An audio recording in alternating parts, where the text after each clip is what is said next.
right, so here we are, episode 2. We've kind of upgraded. My hair is a little different than last time. Major. Just got a slight trim, nothing too much. It's like 29 inches.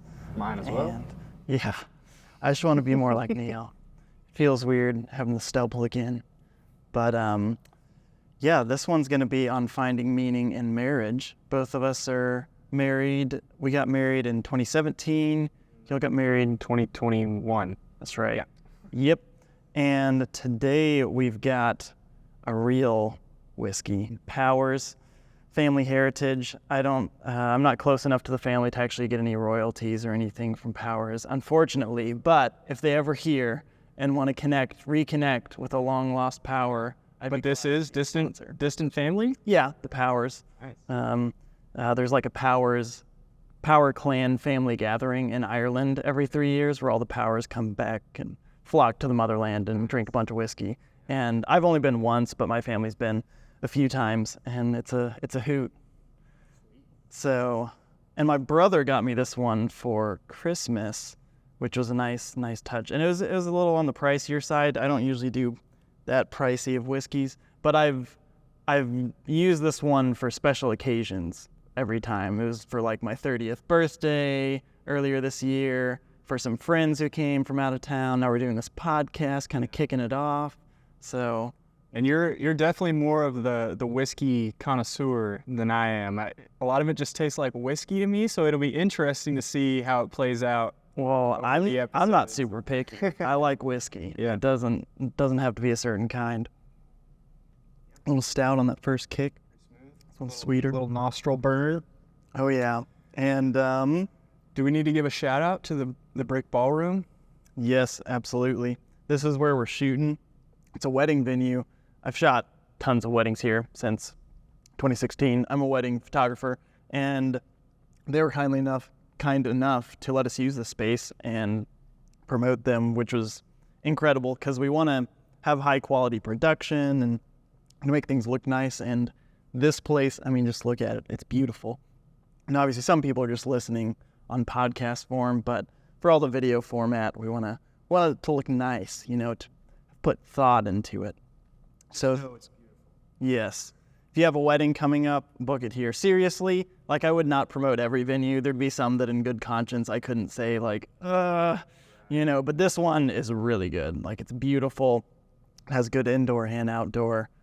So check it out, the Brick Ballroom in Siloam Springs.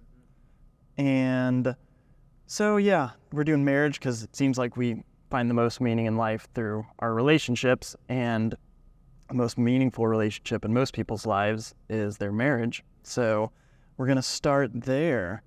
And before we get into the details of our own marriages, first off, what is marriage? Why not just say, hi, I really like you, let's do life together? Yeah, that's a good question. Or sorry, that sounded weird. Not, hey, let's do life together. Just hey, let's live together. Right, just let's be roommates type thing. Or let's just date forever. Yeah. In years past, I would have had a Sunday school answer to give you, and I could have quoted some scriptures or something. But now I don't know, without that spiritual, religious implications on marriage, it's hard to separate because there are so much. I don't know. I guess you could probably just live together. I know for me, it's been hugely impactful, just the ways that I've grown in my relationship with my wife personally and with her as a couple since we've gotten married. I assume it wouldn't have been that way if we were just living together, but I don't know. I could be wrong. I think there's still some sort of real, meaningful, unseen spiritual force at work when you choose to take this person for the rest of your life, and kind of that burn the ships mentality of there's no going back, and divorce is a very real option, especially these days. It seems like it's getting easier and easier, but it is a hurdle that you have to overcome to get out of it. So it is kind of this, hey, we're in this together till death, we're doing it. And I think there's something about that where it's like a life or death situation that makes it that much more special and meaningful and makes you give a little more to the other person than you would if you were just roommates. Yeah, in a way it almost gives you the ability to be more vulnerable because you trust that the other person isn't just going to leave you if they find out all of your wild. You can't go anywhere. You're stuck with me. Yeah, and which is, has the ups and downs. And I think I find a lot of meaning in just the challenge of, like you're saying, of like, yeah, we're going to make this work. There's no easy ways out. Like, and it's such a character builder too, because it's so, not that you can't build character in other ways, but it's just so humbling to constantly see your shortcomings in the mirror of someone else, and because I don't know, I could easily just be living my own life, like snacking on and playing video games and working some dead-end job and doing whatever I wanted whenever I wanted with no responsibility, but then with marriage you just see all your dirt, it just kind of comes up to the surface, and it's an opportunity to like work on those things that you probably wouldn't have seen in yourself if it weren't for the other person. Yeah, it's an opportunity to commit to growth in a way that not many other situations present in life, I guess, is another way to say it. Yeah, good way to exercise your demons. Yeah, it's certainly done that for me. And I thought too that it seems like long-term relationships are good for society, even if it's not particularly marriage, and just that, say if you're with someone for 10 years and you still have a good relationship, that shows that you're good at communication and compromise, and those things are just necessary to have a healthy society. And instead of just, you're on to someone every couple of years, and that can get really exhausting. And sometimes that's part of the game, because you got to find the right person and sometimes make the right person. We'll get into the concept of the one. And yeah, I think about it in terms of the like duty, the challenge, almost like the old honor system too. But then also there's the romantic front too, of just like merging together with another person on such an intimate level where they know everything about you, the good, the bad, and the ugly. And yeah, there's just not quite any kind of other relationship like that. Even my parents, my parents and I are close, my siblings are close, got close friends, but like no one knows you like your spouse in that really deep, intimate way, and understands you where you might do something really stupid and they're not mad at you because they know that you're struggling with this because you've had all these experiences and it's led you to this point, so they have a little more mercy on you. Yeah, it's a special kind of relationship where they know your heart so well that sometimes you can not get away with is not the right term, but you can get away with doing some things that may be out of character that other people would jump on you for, but they know where your heart's at and they know who you are as a person, so you can work through some of those things that might end a friendship or tear a family apart or something. Yeah, and I totally get why a lot of people are afraid of marriage or hesitant of it. And because we even got married young. We started dating when she was 18 and I was 20. And then we got married when I was 24 and she was 22. And I think getting married early can have its dangers, but one of the pros of it, I think now that I'm 30, like your life is so established when you're 30, like you kind of have more of a career trajectory. You kind of, I feel like my life just isn't on fire all the time anymore, like in your 20s, and you kind of settled into a way of life and you aren't just existentially a mess in every conceivable way. And we got to do all that exploring together, where it feels weird. If I met someone now, like if I wasn't married and had to meet someone, it's like, how do you explain your 20s to somebody? Like so much happens, and yeah, just the intimacy of going through that with her and all the changes that I made, all the changes that she made. And the analogy I like to use is if you've got two trees that are planted next to each other, they kind of grow together over time and they're really hard to separate. But then if they've grown on their own and then you uproot them and try to plant them together, they're sort of their own agents already, and it's a little easier to separate. again, not that you can't get married later, there's plenty of great ones, but that's just how I've thought of it. Right. Yeah, we got married a little bit later. We were 28. But I think that time that we had through our 20s was good for us to do on our own. I don't know that we would have been the right people for each other early on in our 20s, but the time that I had, to be single and kind of search around the dating pool, and she did, whatever she did, and really grew me as a person. So I was the guy that could be married to Laura, so I'm very thankful that we didn't meet sooner. Yeah. It's weird how life works.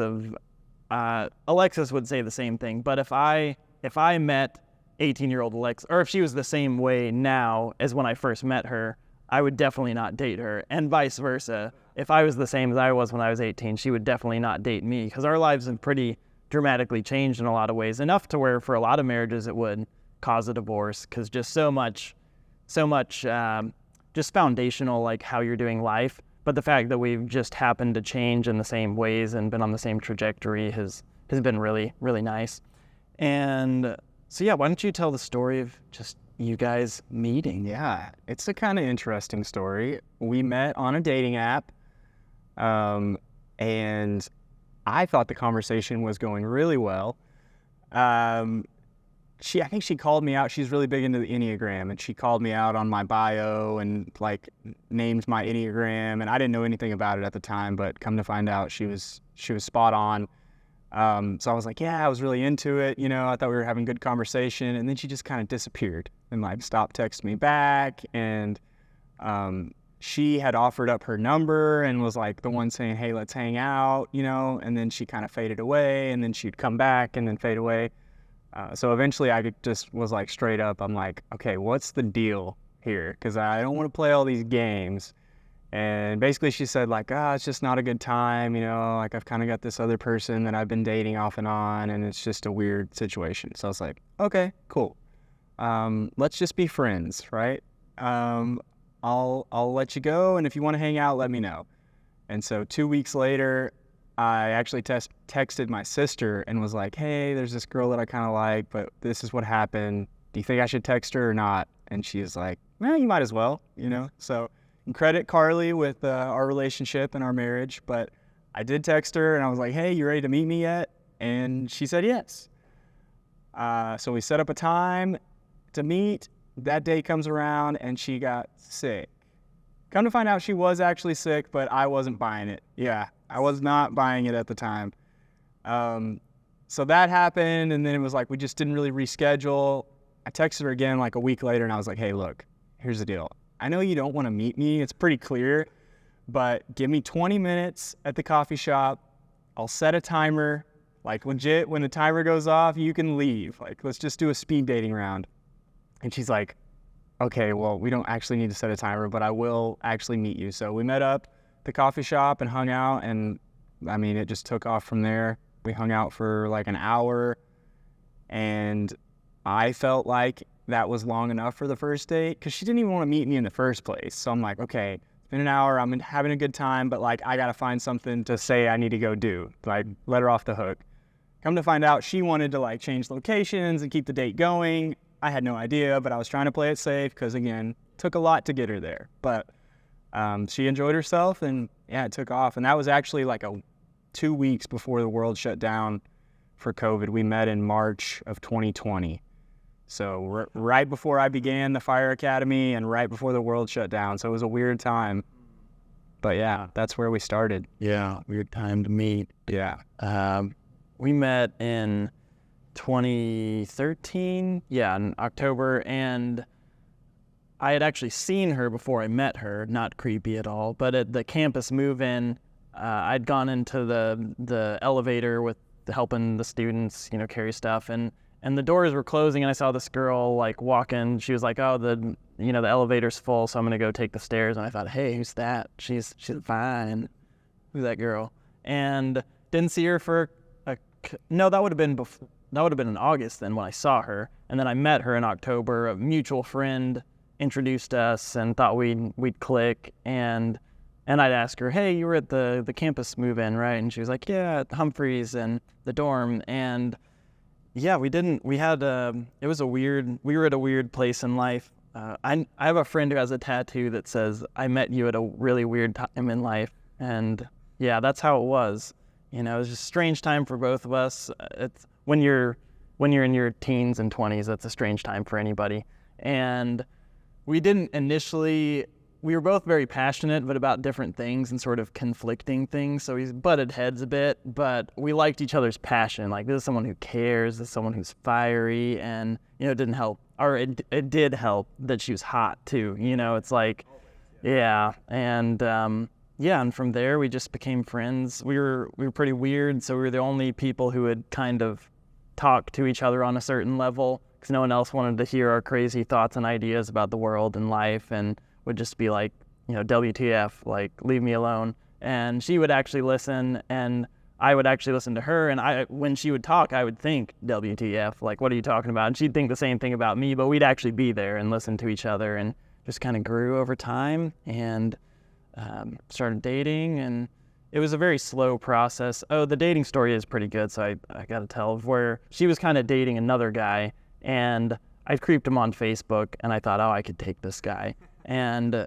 oddly enough, his last name was also Power, which it's not an unheard of name, but you don't just meet a whole lot of them. So she just has a thing for powers. But I met up with her in her dorm, and I told her, look, I believe in relational survival of the fittest, and I think I'm more fit than this other guy, and I want to date you. And found out that she'd broken up with him a few days before, totally unrelated, and so all the work was done for me. But you know, I had incredible come-in, though. I mean, yeah. Well, I knew I had to, you know, shoot to kill. Yeah. You can't be sneaky or be trying to do something behind the back. It's like, I'm coming in and I'm going to slit his throat, or like, I don't know if you can say that on YouTube. I forget for podcasts and things, like what you can and can't say. I would not literally do that, but figuratively, that's what I was planning to do, and take his girl, you know, like the good old Wild West.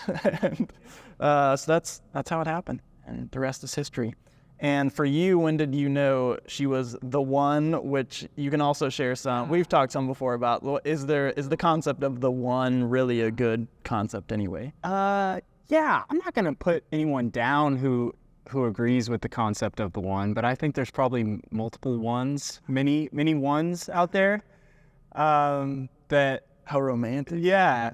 That due to language or location or lifestyle or whatever, we may never cross paths or whatever. But which is interesting, because if there was a one, Laura would be it. She's my one if you believe in ones. I don't know that I ever had a distinct moment where I was like, okay, this is it for sure. It was more so the things that I didn't feel from my other relationships, like all the worry and the questions and like all the, is this right? Like, do I actually like her type thing? There was none of that. I was very at peace the whole time. And it was just exciting and it was fun. And she was like a great, you know, friend immediately, and we could laugh and joke around. And so it just felt very comfortable in the right ways. So yeah, I knew pretty quick and never really had any anxiety about, is this the girl that I want to marry? And I think it was very similar for her too, which was really just kind of unheard of in our dating histories. So I think we both just kind of knew without having that moment. Yeah, I did have a pretty specific moment. I was at the library randomly because I'd take my computer there and work, and I was thinking through potential lady options, and because I had a few girls that that most of them would have never dated me, and so I was just dreaming. Should we name them off right here? Yeah, exactly. And but I was just thinking through, like, man, most of these girls are just a pretty face that I hardly even know, but then Alexis is like such a unique person and such a passionate person in a way that I hadn't met people who were that passionate about life. And it didn't quite make sense because, again, we were just passionate about different things.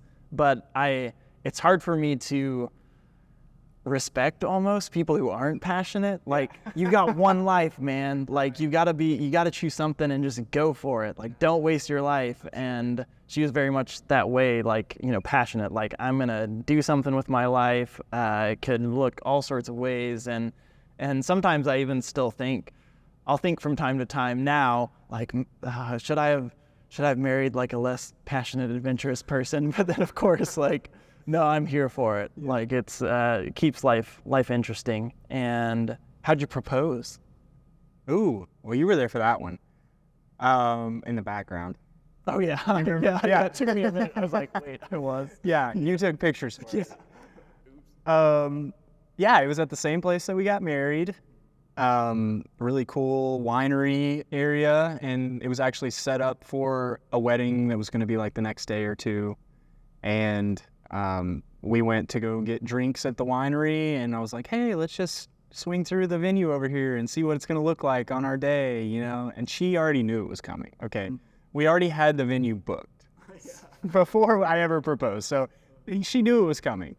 But I tried to keep it somewhat of a secret, but she could feel it. But we just kind of walked around there, and I was like, hey, like, let's walk down the aisle, like, just like it'll be on the day. And we walked down the aisle, and they had kind of like an altar set up with, my sister had set up like decorations and some pictures of us from our dating time, and popped the question right there. And then you and Alexis popped out and snapped some pics. It was cute. It was a good day. So we'd been dating for about 3 years. I'd asked her parents a few times and gotten vetoed, not because they didn't like me, but because they were like, y'all are young, you need to give it some time. Really? I didn't know that part. Yeah, because they got married, first marriage, but he was 39 and she was 35. So her parents were just older. Not like they expected us to wait that long, but they had 2 houses, a boat and a plane, and like 3 cars or something, and were super established in life. And I still didn't really have a real job. And so I get it. And it was good for us to wait. I'm glad we, listened to him and all. But eventually they gave the okay. And I found out that between the day that I'd met her and the only week in the summer that her best friends and her family could be in town to be there for like an after proposal party happened to be 999 days. And because I like numbers and all that sort of thing, which, side note, I remember my 10,000 day, when I turned 10,000, we were camping with friends. I think you might have been there. I think I was there, yeah. Yeah, and we have some friends who've got a bunch of kids, and I was telling them of like, I'm 10,000 days old, and I was expecting them to be really hyped up about it, and they didn't care. And I was like, do you not understand? I'm 10,000 days old. But anyway. You cared. Yeah. That's all you need. It's a big moment. It's a milestone. And so, yeah, it was 999 days. So I took her on I set up things for her friends to take her on a memory lane through campus at the University of Arkansas, where we went, because that's where we spent like a lot of our early days. We'd just stay up super late, like till 3 a.m., which ironically enough, this Sunday, we went, one of our spots that we used to go hang out, it was a big tree and a lightning bolt struck it just this week, and it was like split in 2. And so we thought, oh, that's kind of sad. That was our spot. I digress. Where was I? So I'm taking a lot of tangents. Oh, hey, I'm here for it. I'm just along for the ride. Yeah. 3 a.m. I can't imagine seeing 3 a.m. again. Yeah. Since I've been past midnight. It has been a long time since I've done a 3 a.m. Besides baby life, But yeah, and so her friends took her on a little scavenger hunt thing across campus, and I'd set up, some notes with memories of places, and then it ended in this one spot where I had some friends help me set up 999 little teacup candles, and it was windy, so about half of them had blown out, but she still got the picture, and I had this whole thing in my mind, that I wanted to say when I got down on the knee, but then it just came out as like, I have no idea what I said, but she still said yes, and it worked out. Yeah, and so share some about your wedding too. The wedding day. It was a beautiful day. October 3rd, 2021. Sun was shining, birds were singing. No, I mean, it's not super deep, but I really had always dreamed of just having a big party. Not really anything to do with Laura, but I'm so glad she was there too. But just having family and friends from different places and work friends and then all of her people, just one big party. I'd always just kind of dreamed of having one big party with all my people, and just having the different little circles of my life all kind of converge in one area. And it seems like weddings are typically the only time you get to do that. So that was really special for me. We actually lost our officiant at the day before to COVID. And so her uncle officiated the wedding. I met him at the altar, never met him before, but he did a great job. So very thankful for him. I do remember, and this was something that they told Laura before the wedding, and she completely forgot walking down the aisle, but brides, look at your groom when you're walking down the aisle. She looked everywhere else but me, and I'm up there crying. I'm she's so beautiful. Here she comes. Her dad's walking her down to give her away, and she never once looked at me, never once. So look at your groom. But yeah, I mean, it was just a beautiful day with all the people that I loved. It ended too soon. I wish we could have gone all night, but yeah, it was all around just a really special day. Grand old time. Yeah, we got married in 2017, and we made it, kind of catered it to our own system. We did, instead of having a minister run the whole thing, we had our wedding party, each have a role. Some people sang a quartet, some people read poems, some people, did different things, which Neil was supposed to be a part of the wedding, but one of his other good friends was getting married the exact same day. Same with my brother's best friend from growing up, from childhood, got married the exact same day as me. And obviously my brother came to my wedding, but he was so mad at his friend, you could have picked any day. And yeah, it was a hodgepodge wedding, just not terribly organized, which is ironic since now I'm in the wedding industry and would have done so many things differently. And we totally plan on doing a 10-year redo of sorts, just another party. One thing I did want to share from our wedding day of a song that we played was from the band Sleeping at Last, which most people know through the Twilight movies. He wrote some of the music for that. But the guy's name is Ryan O'Neal, and this song that he has called Sight we played, and I was just going to read the first little bit. It says, I see God in symmetry. I see God in our make-believe. I see God in our grand attempts to make something beautiful before life ends. I see God in irony and fragile heirlooms within children's reach. And I see God in our damaged goods, but you see God in ways I wish I could. And so it's just a very meaningful song of just seeing beauty and divinity and everything. And especially that's how I felt about Alexis. She just sees the world in a way that I wish I could more. She's very much a dreamer, and I just loved her.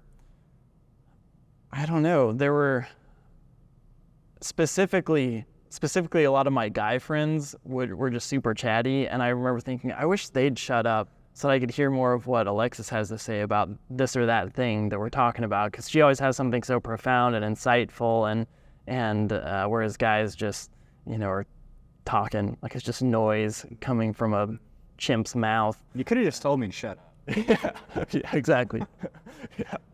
No. So yeah, our wedding was really sweet. We enjoyed it. It wasn't super organized. She thought that when she came down the aisle that I was gonna break down and she was gonna be totally fine, but that ended up being the opposite. I definitely choked up and was teary, but kind of kept it together, and she was just a mess, probably the most mess I've seen her, and yeah, she looked great. We did the whole, if you've seen Lord of the Rings, the end of the third one, they walk up with the banner and then they part the banner to the side, and she's standing there, and that's how we did it. We walked her up with these banners that we made, and then we had a minister obviously officialize it, old Kevin Stewart in his overalls, and because we were we don't need a suit and tie and a fancy preacher or nothing. just a good old boy in his overalls. Very original, very you guys.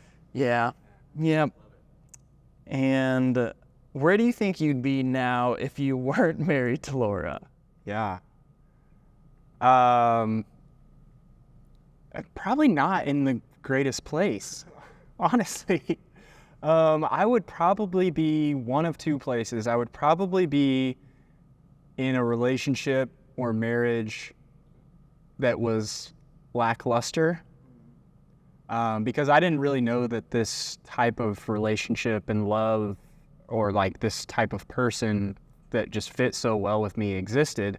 So that was a lot of my early dating years, was like, this is a good person. Like, they check the boxes, but I'm just not feeling it. Is this a me problem? So I probably would have either ended up with someone that I probably shouldn't have been with, or I would have ended up like a hermit life, just like in the mountains somewhere, because I also had dreams of just like getting the hell away and just like being somewhere on my own, mountain man style. So I'm not a survivalist. I might have died up there on the mountain, but regardless, I don't think I would have been in the best mental headspace. I think I know she's been great for me, so I'm glad. Oh yeah, yeah, it's 100% the same for me.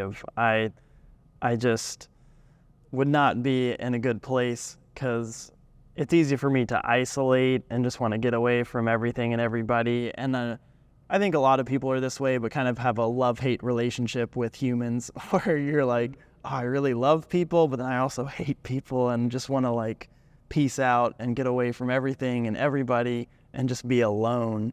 And that would not be good for me. And I also have a pretty addictive personality, and who knows where that could lead over time when you're like left to your own devices. And Alexis really helped keep me in check, and just like on an emotional level, just having a friend who's always there. Like, you have friends that come and go through different seasons. They might move away, some of them pass, some of them just like are busy and you can't see anymore.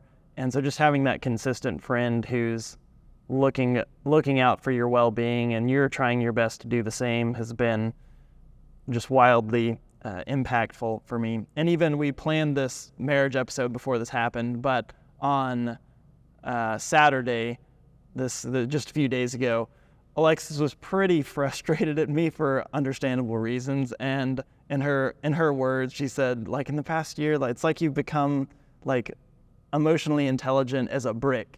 It's a great review, yes. You know, and and she knows that part of it's, you know, the past few years, a lot has happened, and some ways I had to emotionally sort of calcify to survive and deal with life. But that's not sustainable for long term, and a lot of it has to do even with just showing appreciation for people, for her in particular, of like just vocalizing, like, can't you say, you know, thanks sometimes, or just show some, it's not that I'm unaffectionate, but I just have a hard time. I think we talked about it last time, like, why is it so hard to just say something that you want to say, like it's right on the tip of your tongue and you just want to get it out, like, hey, I really appreciate that you did this, but you can't.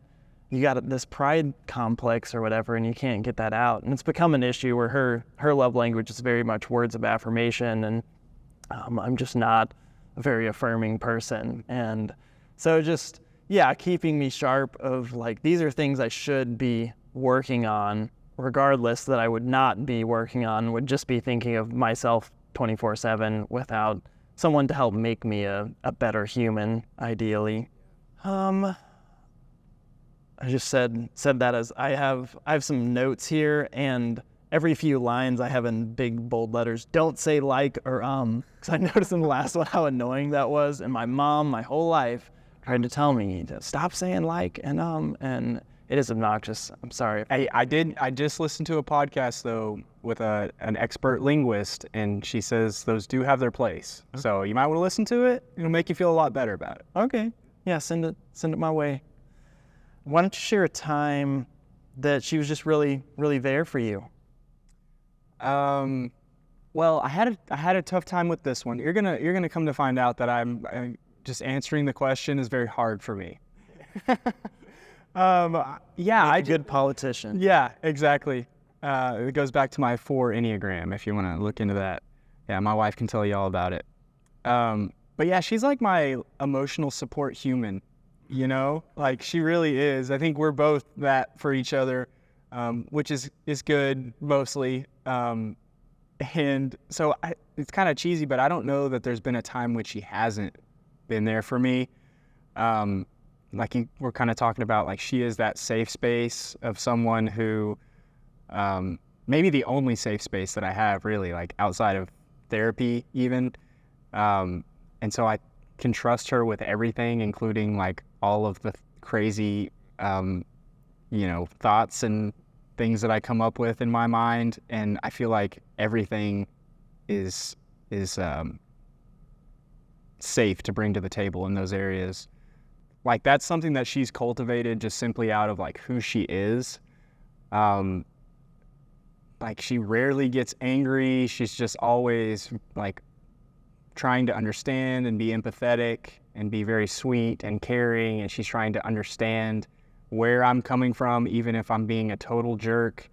And so that, like, not fighting fire with fire that she does is, like, the ultimate way to defeat me. Because I'm like, if you want to debate, I'll debate. Like, if you want to go to blows, let's do it, you know? But she, like, comes at me with this meekness and this love, and I'm like, oh, it just melts me. And it causes me to look in the mirror every time, and I'm like, oh, okay, yeah. Like, she's not perfect. Put that out there. But a lot of times I'm looking in the mirror and I'm going, man, you were like a real jerk. Or, like, why are you doing this thing? Why are you dug into this foxhole that's, like, not at all like a solid foundation, you know? Why have you planted your flag on this hill? And it's just like, yeah, so she's there for me all the time. I don't know how to answer that really well, but, you know, when I have hard times at work, or, you know, there's just been a lot of mental health struggles over the past couple years, I can go to her with everything. And that's just really, really special. And that's something that I would love to see in more marriages, because it seems like a lot of times you put your wife or your spouse into this box and they're in this, like, area of your life and you leave them there. But if you let them out or play and you let them in every circle, it's just a much more beautiful synergy, you know, that you get going with each other. And so, yeah, it's beautiful. I love her. Yeah, she definitely always is like, well, what about this? She's always looking at the other angle, and it's so frustrating, because you're like, this person did this, and she's like, well, yeah, but they're a human being. And you're like, crap, she's right. Yeah. For me, probably one of the biggest specific times was in 2021 was just a low point, and I was just really not keeping up with. We had a kid at the point, and I just wasn't keeping up with basic life things, chores, like business stuff. And she was helping me get my act together, but was very empathetic and understanding towards, you're going through a lot, sort of a lot of your dreams are dying in real time, and we're having to sit here and watch them, like, come off of life support and stuff. But you know, it'll take time, and I'm sure it was extremely frustrating for her to just have to go through a sort of negligent, irresponsible version of me, and hopefully I'm better now. I'm still obviously working on emotions and expressions and things like that, and but yeah, she was just very, very graceful in that time, and I'd put a note here too that I joke that she starts 99% of our little tiffs, which is true, but it's only because I'm the only one who's doing things dumb enough to fight about. Like, she seems perfect and in pretty much every way, and it's like, wow, how I'm always the one who's screwing things up, and she's dealing with the mess. And yeah, so hopefully over time I can start less messes and be more, you know, supportive of her in the way that she's been supportive of me. Yeah, I think Adderall had a lot to do with how well our marriage has gone. She was not diagnosed with ADHD when we got married, and I'm very, like, clean, like, kind of OCD tendencies, and she was not that, not because she didn't want to be.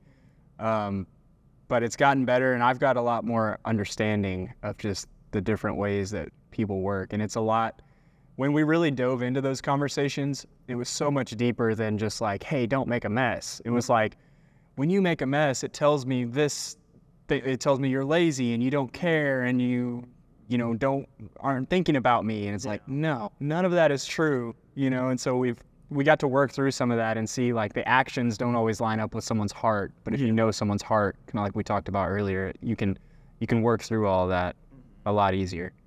Yeah. And what's something that you love more about her now than you did when you first met? This is something that I loved, and then I was like kind of unsure of, and now I really love. But it's just like her silliness and her like ability to play and like have a good time and be very childlike.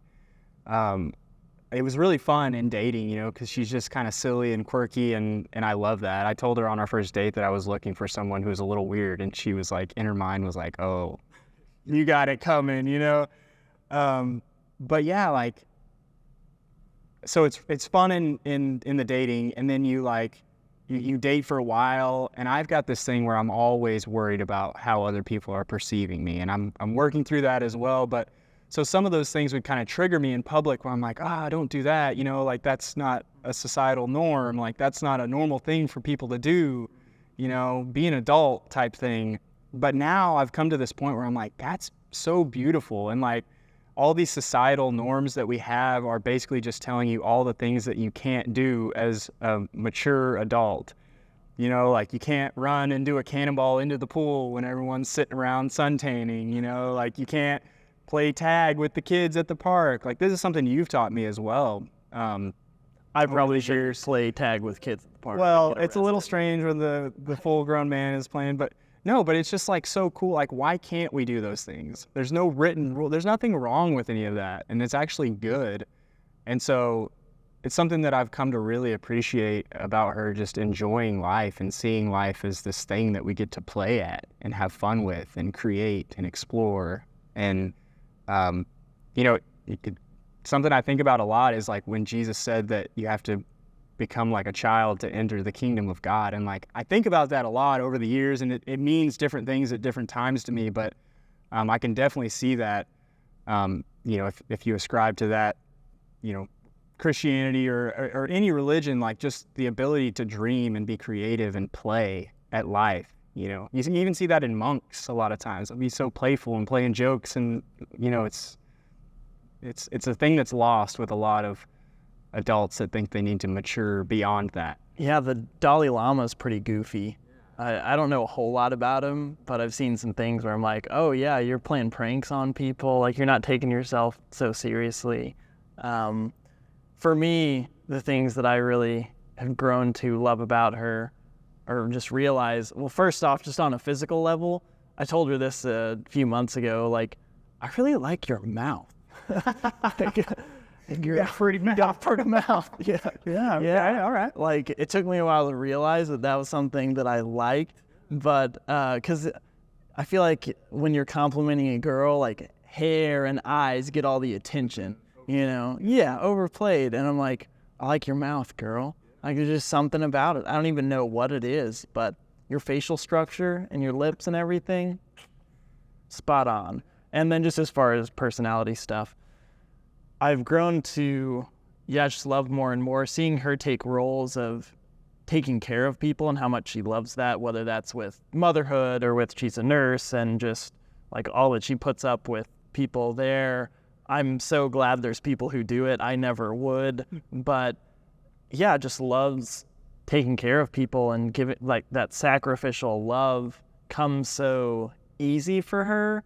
And there's ways that it comes easy for me and other ways that it's very hard. Even with kids has been thrown me for a loop of just like, man, having to do things all the time that you don't necessarily want to do. And she just does it and seems to enjoy it for the most part. Even it's not, no one enjoys changing a really stinky diaper, but just accepts like, hey, I'm gonna have a good attitude and move forward with it. But What do you have any, just off the top of your head, any resources on marriage you'd recommend, whether it's a book or some other podcasts or anything like that? I could probably come up with some. I feel like I've been really spoiled in my marriage. I really do, because I hear all the problems that people talk about, and we, actively work on our communication and talking through things, and she's been to therapy with me a couple times, but we've been so blessed. Like, everyone's like, the first year of marriage is going to be the hardest year of your life. I'm like, what? This is my best friend, and we're just having a sleepover. Like, this is cool. No, I should have more resources. I don't, though. No, I get it. I'm the same way with parenting. I thought by the time I became a parent, I'd be super well-read, and like I've hardly read anything on parenting. I actually follow a bunch of stuff on like social media for parenting already, just like getting ready, but I don't for marriage, and I'm in it. So. Yeah, and it was the same for us with marriage. Marriage has been not that hard. Like, having kids has been a different challenge, but marriage was just a seamless transition of now I'm, living together with my best friend, and I had some pretty rough roommates before her, and so living with her has been a breeze. And as far as one book that we went through together, which sounds funny, but it's by this author named Esther Perel, and it's called The State of Affairs. It's about infidelity, but it was so interesting, like probably top 5 most interesting books I've ever read, because it was so intimate and vulnerable, because it was about people who'd been through that experience and them sharing why and how and like all the ins and outs of like the really dirty nitty gritties of relationships. And all of it was 100% real. She obviously had to change names for privacy and everything, but it was just so fascinating. And we learned so much about each other and about just marriage and relationships. So I'd highly recommend that one. Esther Perel, The State of Affairs. And what would you say you're excited about for marriage and the future? Like, you're 3 years in. What about 10 years, 20 years? Oh, we're almost 2 years. Oh, that's right. Yep. The future. I'm really looking forward to parenthood. Just seeing her parent. Like, obviously for me to be a parent too, but I'm just like the weirdo that's so excited to see her with like a pregnant belly. Like, it'll be so cool. Just keeping growing together, and I'm excited to see where we are individually because of our growth in our marriage in 10 years. Mm-hmm. See, where we're at professionally, where we're at. If we're still in the area, I don't know. A lot of things could change. I don't know. So I'm excited though, and I trust her, and I trust where we've come from and where we're going so much that I'm just like, the only thing I can really feel is excitement, because I'm strapped in and I'm ready to go and looking forward to it. Yeah, same here. Just career-wise, like, we both do the pictures and videos for weddings. So that's a lot of fun. But then she's also a nurse and wants to be a doctor, and getting to finding out how I can be more and more supportive of her dream in that. It's very exciting, and I get a lot of meaning out of life in properly celebrating things.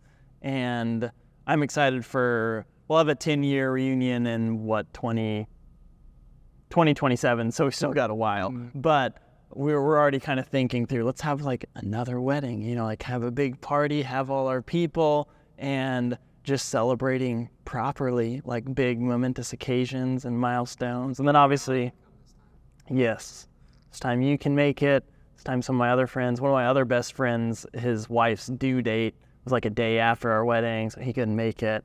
And yeah, but we're excited for just raising our kids, growing in our careers, just growing in our self, like learning how to be a better person. And way down the road, sounds fun, grandparenting, because it's like parenting, but diet parenting. Yeah. Less work. Way less work. Exactly. Yeah. And yeah, life is really easy with her, all things considered. Like any relationship, we got our struggles and things we work through, but she's incredibly easy to work with and live with and do life with. And it sounds cheesy, but she really is like the best thing that's ever happened to me. She's just, I don't know. I just really love that girl, and she's been around through thick and thin, and I'm going to be around for her through thick and thin. We're just going to take life head on. So I wrote down a challenge to kind of wrap things up because I love practical things, and every episode we want to end with something practical to throw out to people. And since this is something that I'm trying to work on, I threw out the idea of, if you have a significant other, tell them how much they mean to you, and not just, take 20 or 30 minutes to write down some specifics, not just say, hey babe, I like you, you're really pretty, you're fun, you're nice, that kind of thing. But think of really specific things to tell them, and just vocalize that appreciation to them, because you just get so busy in the day-to-day life, you don't stop to say, hey, I'm really glad that you do this, and it means a lot to me, and I see you, and I'm 100% speaking to myself, but thought it'd be a good challenge for others as well. Yeah, it's really important. You have any other closing thoughts? Well, I know we want to stay uplifting on here, so maybe you'll cut this out. Okay. But a challenge for the guys, I just want to see guys talk more positively about their wives in circles with other guys. I'm sure women do this too, but I'm not in those circles. But it's just always the comments of oh, well, we had to do this. You know what it's like, man, right? You know what it's like. And I'm like, no, I don't know what it's like. My wife's my best friend. So for one, it's a challenge to me. I want to be more bold in those situations and be like, no, man, I don't. We have a really good thing going. Granted, we're only 2 years in and you're 20 or whatever. So you have the right to be upset if you want, but no, we're good. And a challenge for the other guys around me too is to be if you don't have anything positive to say, don't say it. And you might think of a lot more positive things to say about your wife if that's the rule. So guys, we can do better. We can do better. That is a ridiculously good challenge. Awesome. You notice that in guys where it's why would you trash talk the person you care about most? And just doesn't make any sense. And it's they're not really that unhappy because you know these people and you know they have a pretty good marriage. It's just the cool thing to do is talk crap about your wife. And I just think we should not do that. Yeah, and not to pat myself on the back or anything, but Alexis was really frustrated on Saturday when she's talking about the emotion thing. And it'd be easy for me to write it off as oh, these crazy women and all their emotions and feelings. But everything she was saying, I was 100%, you were totally right about I am not as emotionally available as I should be, and am instead of going and complaining to friends about she said this to me and she wants me to do that, your spouse is there to help you become a better person, and if you listen to them, you might actually become a better person. Yeah, for sure. So we'll leave y'all on that. Thanks for listening, and see you next time.